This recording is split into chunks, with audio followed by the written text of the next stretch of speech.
안녕하세요. 저는 40대 남자입니다. 저는 현재 공장에서 일을 하고 있고 얼마 전까지 아리따운 현모양처 아내와 아들 둘을 키우고 있었습니다. 제 아내는 빼어난 외모와 고풍스러운 우아함, 착하고 너그러운 마음씨까지 뭐 하나 빠지지 않는 사람이었어요. 허나 만인의 축하를 받은 저희 결합에도 불구하고 만났을 당시 순탄하기만 했던 건 결코 아니었습니다. 대학교 때 저는 정수라는 친구를 처음 만났고 성격도 취미도 공통점이 많아 쉽게 친해지게 되었는데 하필이면 이상형까지 닮았던 건 치명적이었죠. 지금의 제 아내를 그 친구한테 소개받은 건 엇갈림의 시작이었습니다. 여기는 내 고등학교 때 친구야. 박서경이라고 하는데 이 근처에서 만날 일이 있었던 김에 같이 만나면 좋을 것 같아서 라면서 제게 소개를 했는데 그녀를 처음 보고 전 입을 다물질 못했습니다.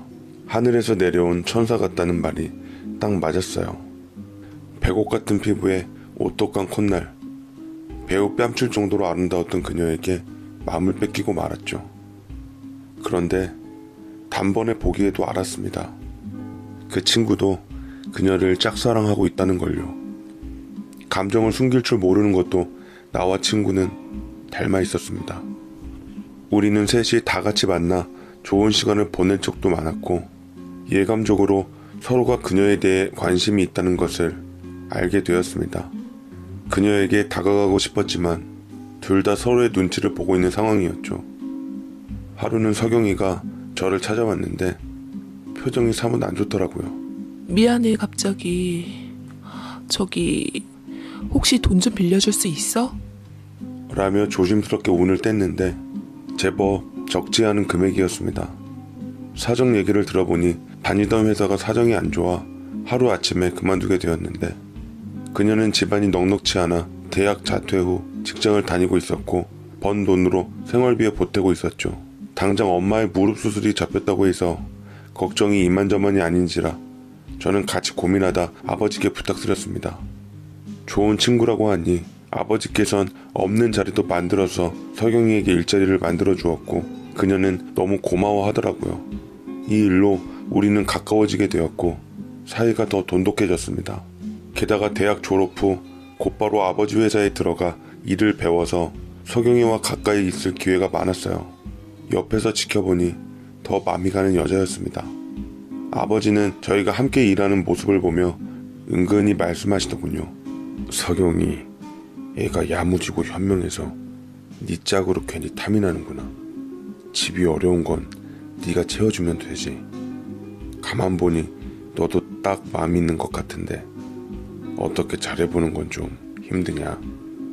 하지만 친구가 눈앞에 아른거렸고 마음이 있어도 그 친구가 절 생각해 그녀에게 쉽게 마음을 못 내비쳤던 것처럼 저도 그럴 수가 없었습니다.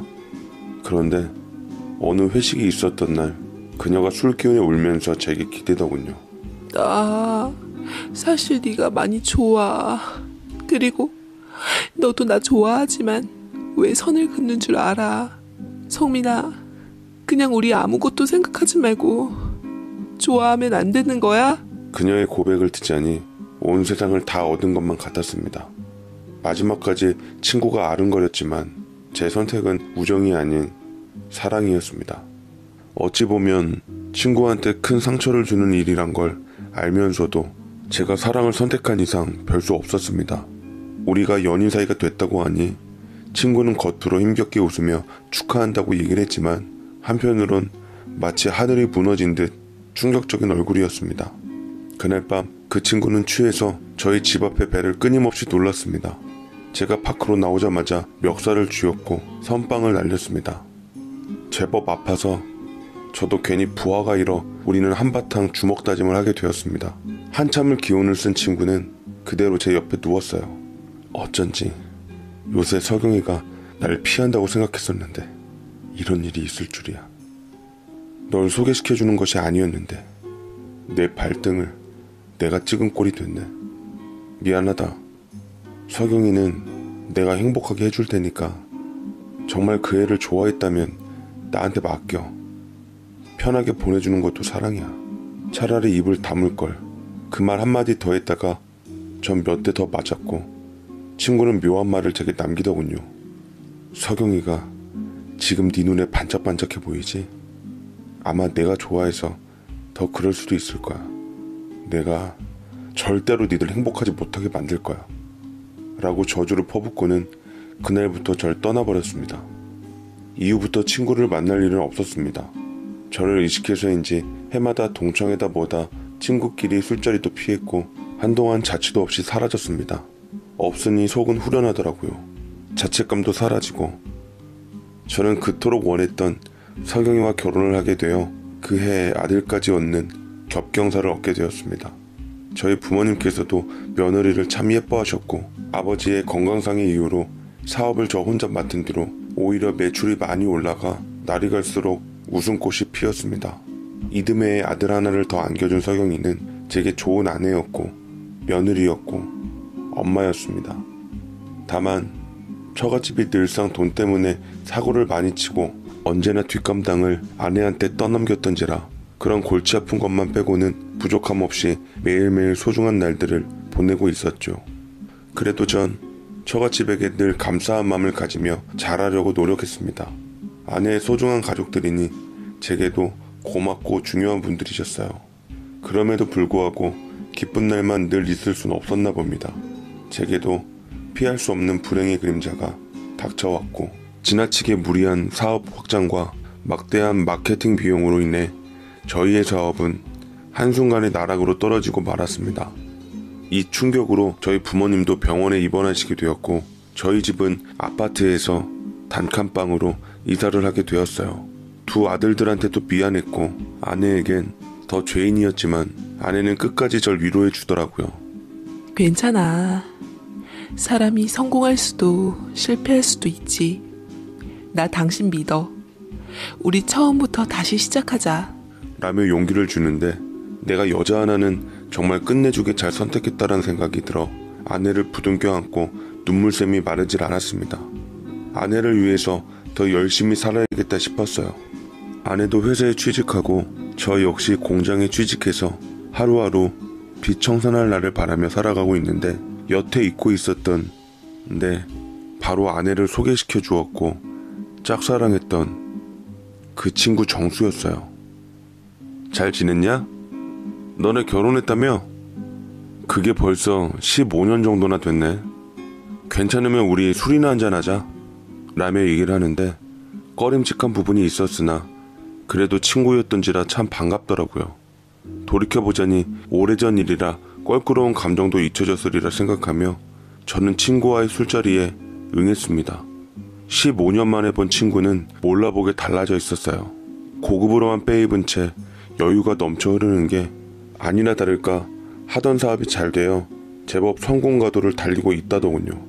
무슨 사업을 하냐고 관심을 가지니 그런 게 있다고 사업 내용은 입을 다물었습니다.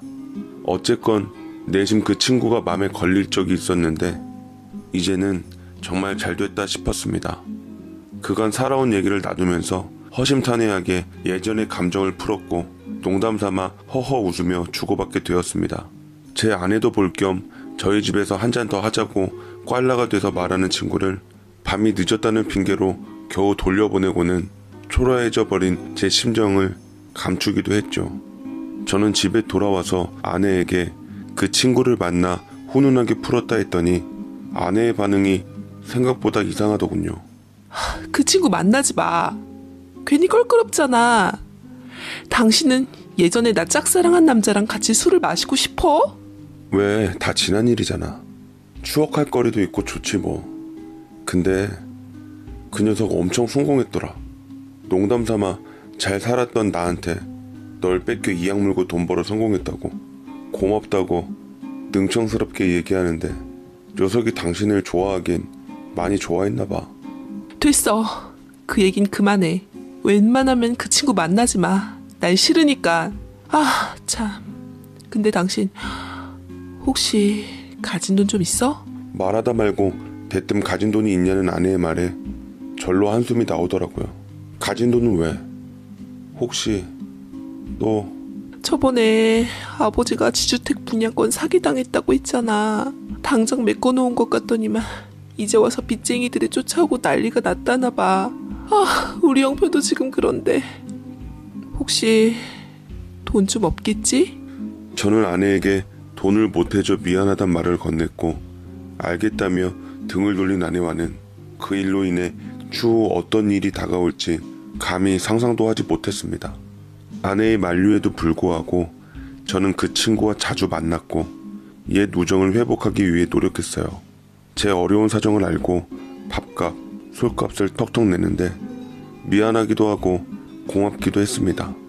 가끔 제게 차비하라며 수표 몇 장을 주머니에 찔러주기도 했는데 그런 날이면 그 친구가 정말 은인같이 느껴지더라고요. 심지어는 제게 파격적인 제안을 하기도 했습니다.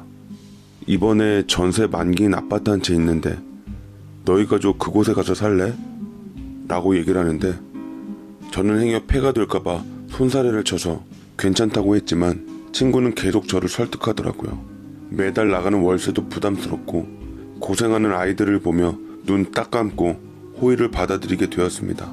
8평 남짓 단칸방에서 33평이나 되는 서울의 브랜드 아파트로 하루아침에 이사를 하게 되니 이제 우리 다시 잘 살게 됐냐며 너무나 좋아하는 아들들에게 가장으로서 어깨가 펴지기도 했습니다. 처음에는 그 친구 아파트여서 부담스럽다던 아내도 막상 이사해보니 내 집 웃음기도 띄우고 마음이 놓였습니다. 짐이 어느 정도 정리가 되자 이 집 마련의 1등 공신인 집주인을 제일 먼저 집으로 초대했습니다. 고마워 정말. 이렇게 빨리 큰 집으로 이사하게 될 줄은 몰랐는데 이게 다 너 덕분이야. 네가 나한테 어떤 친구였는데 이 정도도 못해줄까. 참 사실 너한테 허락 맡을 일이 있긴 한데. 허락 맡을 일? 그게 뭔데? 제가 의아하게 묻자 아내가 음식을 내오고서는 그 친구 말을 이어 대뜸 얘기를 하더라고요. 나 사실 정수회사로 이직했어. 연봉이랑 복지도 더 좋기도 하고 또 친구니까 여러모로 전에 직장보단 나을 것 같아서. 생각지도 못한 말에 저는 불안감이 돌았습니다. 왜 아내가 그런 일을 진작 얘기해주지 않았나 이해가 안 됐죠. 그 순간 저는 왜 하필 예전의 기억이 떠올랐는지 모르겠습니다. 저 역시 아내가 아버지 직장에서 일하게 되면서 정을 쌓게 되었고 결혼까지 하게 되었잖아요. 상황이 그때와는 다르긴 하지만 둘이 같이 일한다는 게 괜히 신경은 쓰이더라고요. 하지만 이미 이직 통보를 한 아내에게 안 된다고 하기에는 상황이 좀 그랬습니다. 아내는 출근을 핑계로 거울 보는 시간이 작고 화장도 진해지는 등 유독 외모에 신경을 많이 쓰기 시작했어요. 어디다 신경을 쓰는지 주말에 애들 식사 챙겨주는 것을 거르기도 했고 휴일날에도 집을 비우는 시간이 많았습니다. 돌아오는 대답은 회사가 너무 잘 돌아가서 일손이 부족해서 어쩔 수 없답니다. 대신 주말 수당, 야근 수당 다 받아서 아내 덕분에 우리는 조금 더 여유로워졌습니다. 허나 아들들은 이미 철들어서 그런지 마냥 좋게 받아들이질 않더라고요. 엄마가 예전과는 확실히 좀 달라진 것 같아. 사실은 저번 학교에서 현장학습으로 왕릉으로 견학 갔다 왔는데 나 그곳에서 엄마 닮은 사람 봤어. 어떤 아저씨랑 같이 있었는데. 제 아들들은 누구보다 허튼 소리 안 날 사람들이었죠. 일하는 시간에 무슨 이유로 왕릉에 있었던 건지 저는 아들에게 혹시 그 옆에 있었던 남자의 얼굴을 봤냐고 했지만 그것까진 못 봤다 합니다. 저는 그때부터 아내에게 의심이 생기고 있었어요. 아내 곁에 있었다는 남자는 막연하게 친구였을 것 같은 생각이 들더라고요. 아내도 제가 전과는 다른 시선으로 본인을 보고 있다고 생각했는지 제 눈치를 보며 저희 가족에게 잘하려고 노력했습니다만 수상함을 결코 피할 수는 없었습니다. 그러다 정말로 제 눈을 의심케 하는 사건이 벌어지고 말았어요. 아내가 연락도 안 되고 새벽까지 들어오지 않아 걱정이 되어 밖에 나가 있었는데 어느 낯선 차에서 내리는 것을 똑똑히 발견했고 역시나 그 녀석이 분명하더라고요. 아쉬운 듯 손을 잡는 그들 모습을 보고 눈이 뒤집힐 지경이었습니다. 딱 봐도 다정해 보이는 게 심상찮아 보이는데 하루 이틀 된 사이가 아닌 것 같더라고요. 심증을 포착한 저는 그 녀석과 함께 있었던 아내 앞에 모습을 드러내 다짜고짜 소리부터 높였습니다. 아내는 당황한 듯 어쩔 줄 몰랐지만 그 녀석의 눈빛은 오히려 이 상황을 즐기기라도 하는 듯 흥미진진하게 빛나더라고요. 아내를 자기 뒤로 하고는 제 앞에 어느 때보다 당당하게 서 있었습니다. 세상에 공짜가 어딨냐? 너 이렇게 제대로 된 집에서 살게 해주고 경제적으로 여유있게 만들어준 게 누군데? 원래 서경이는 내가 먼저 좋아했던 여자라고. 서경이도 네가 돈만 없었더라도 너랑 결혼하진 않았을 거라던데? 저는 단번에 그 녀석의 멱살을 잡았고 옆으로 치워 아내를 집으로 데리고 들어가려 했지만 그 녀석에 의해 저지되었습니다. 주먹 다짐을 할 기세를 보이자 아내가 중간에 말리더라고요. 새벽이라 유난히 오고 가는 소리가 크게 들려지고 경비 아저씨까지 오자 아내는 동네 사람들 눈을 생각해 저를 집으로 데려왔습니다. 안타까운 얼굴로 입술을 깨문 후 제게 눈 가리고 아웅을 시도하더라고요. 친정 식구들 돈 때문에 그 녀석한테 돈 좀 꿨어. 조만간 우리 빚도 다 갚을 수 있으니까 그냥 조금만 더 모른 척 해주면 안 돼? 제발 부탁해. 나는 우리 가족밖에 없다고. 장난해? 싹싹 빌어도 부족할 판국에. 뭐? 나한테 바람을 모른 척 해달라고? 너 내가 그렇게 우습냐? 이제 내가 돈이 없으니까 그놈한테 가겠다는 말 아니야? 그런 거 아니야. 나 당신 사랑해. 우리 아들들도 소중하고 가정을 지키고 싶어. 이제 거의 다 왔는데 당신만 모른 척 해준다면 우린 행복해질 수 있어. 행복이라고? 가정을 지키고 싶다고? 버젓이 다른 남자를 만났으면서 대체 무슨 헛소리를 하는 건데. 난 절대로 당신 이해도 못하고 용서도 못해. 우리 아들들 데리고 예전처럼 단칸방으로 돌아가겠어. 이혼하자. 뭐? 이혼하자고? 당신이 어떻게? 내가 우리 가족 때문에 무슨 짓까지 했는데. 당신은 내게 이렇게 했던 걸 후회하게 될 거야. 라며 당치도 않은 말을 뱉고는 그대로 집을 나가버렸습니다. 저도 이튿날 아들들과 함께 공기 좋은 먼 발치의 수도권에서 살고 있는 부모님네 집으로 내려가게 되었습니다. 부모님께는 당분간 아내가 처갓집 일 때문에 잠시 떨어져 있게 됐다고 얘기됐고 집주인이 집을 파는 통에 갈 곳이 없어 사시는 곳까지 왔다고 둘러댔습니다. 부모님 댁에서 저는 마음 정리할 겸 몇 달 동안 아들들과 살았고 아이들을 위해서라도 아내와의 원만한 합의 이혼을 위해 연락을 했습니다만 도무지 연락이 되질 않더라고요. 그런데 어느 날 저희 집안 자체가 흔들릴 일이 벌어지고 말았습니다. 아침에 아이들을 학교에 보내려고 문 앞까지 바래다 줬는데 저희 집 앞에 의문의 캐리어가 있는 게 아니겠어요. 열어보니 5만원짜리 현금 다발이 가득하게 있는 게 손발이 떨리기 시작했습니다. 뭉치로 대강 세어보니 20억 정도의 거금이었고 곁에 쪽지가 있어 보니 분명 아내의 필체더군요. 이걸로 빚 다 갚고 우리 애들 잘 부탁해. 당신이 원하는 대로 이혼은 해줄 테니까 당분간만 나 찾지 마. 나중에 진정되면 연락할게. 라는 쪽지 내용이었습니다. 당초에 영문을 모르는 상황에 어찌해야 할지 고민에 빠져들었고 일단 수상쩍은 돈인 만큼 저희 집 밭 구덩이에 묻었습니다. 너무 어마어마한 일이라 아내를 찾기 위해 서울까지 나와 직접 찾아 헤맸는데 아내를 찾는 사람은 저 말고 또 있더라고요. 머지않아 아내를 빼앗아간 그 녀석이 내 가정을 모두 망가뜨린 그놈이 저희 부모님 집 앞에 다급하게 찾아와서는 이성을 잃을 정도로 화를 냈습니다. 혹시 너 네 아내 못 봤어? 서경이 못 봤냐고. 네가 처음부터 다 계획했던 거지. 나 엿먹이려고 네가 서경이하고 모의해서 이렇게 한 거 아니냐고. 저는 몇 달 동안 아내를 본 일이 없다 누차 강조했지만 녀석은 도무지 들으려고 하질 않은 채 계속 저에게 아내의 행방을 물었습니다. 사람들을 동원해 저희 집을 마구 파헤치는 걸 보니 아무래도 아내가 일전에 넘긴 돈다발을 찾는 것 같았어요.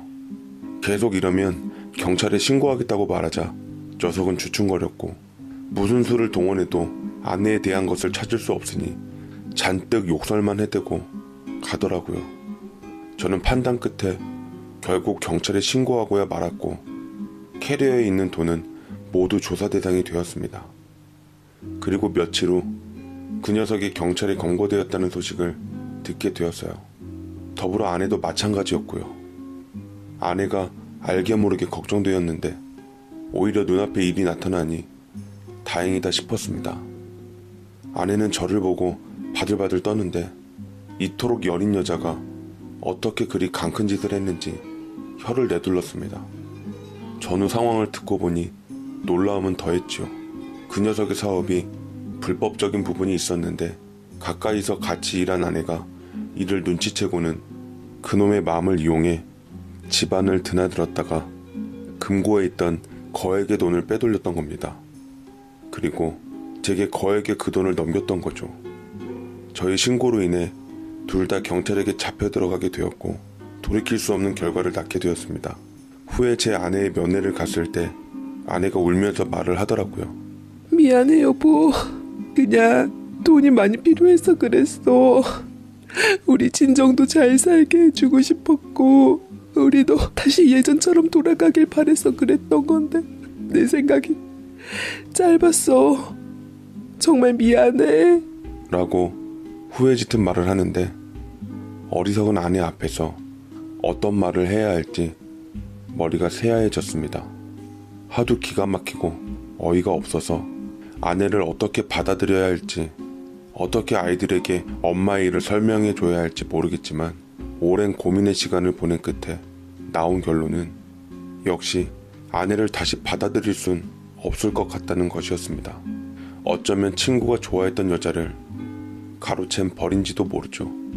15년 전 그들을 만나기 전으로 돌아가고 싶습니다. 그저 부모 잘못 만난 제 아이들만 가여울 뿐입니다.